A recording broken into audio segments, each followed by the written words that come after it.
नमस्कार। PS news पर आप सभी लोगों का स्वागत है। आगामी लोकसभा चुनाव 2024 के मद्देनजर देश के तमाम राज्यों में गठबंधन को अंतिम स्वरूप दिया जा रहा है। इसी के तहत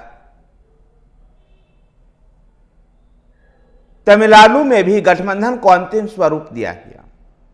तमिलनाडु के 39 और पांडिचेरी के एक सीट यानी 40 सीटों को मिलाकर के गठबंधन में INDIA गठबंधन में शामिल कांग्रेस, DMK, कम्युनिस्ट पार्टियों में सीट का बंटवारा किया गया।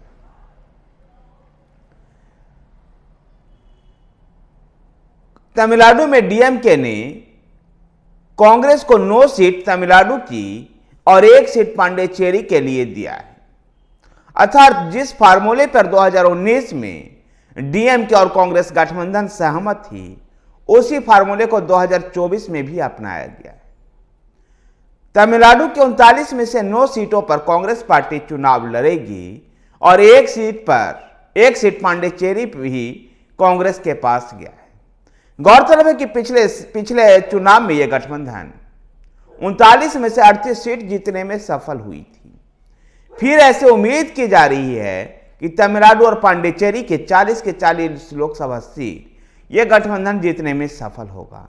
गौरतलब है कि DMK ने पहले ही कम्युनिस्ट पार्टियां और तमिलनाडु के अन्य क्षेत्रीय दलों के लिए कुछ सीटें पहले ही उनको अलॉट कर चुकी है। कमल हसन की पार्टी MNM मक्कल निधि मय्यम भी DMK के गठबंधन में शामिल हो गई है। DMK के दफ्तर अन्ना अरिबल्यम में कमल हसन ने जाकर के इस गठबंधन में शामिल होने की पुष्टि की।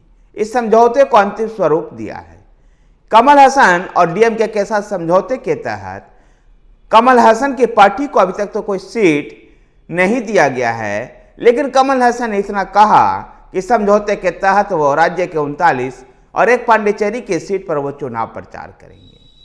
कांग्रेस और DMK के बीच में जो सीट बंटवारा हुआ, इसमें तमिलनाडु के मुख्यमंत्री MK स्टालिन और तमिलनाडु प्रदेश कांग्रेस के अध्यक्ष के सेल्वा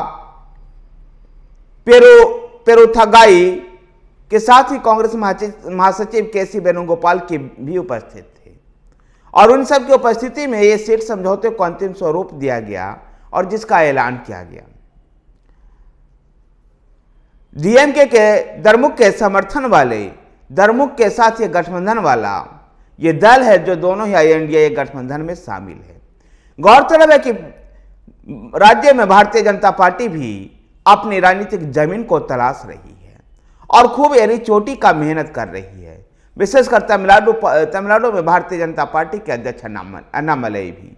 देखना इसमें दिलचस्प होगा क्या राज्य में फिर से दरमुख गठबंधन पिछला प्रदर्शन को दोहरा पाती है या फिर भारतीय जनता पार्टी को सीटें जीतने में सफल हो पाती है।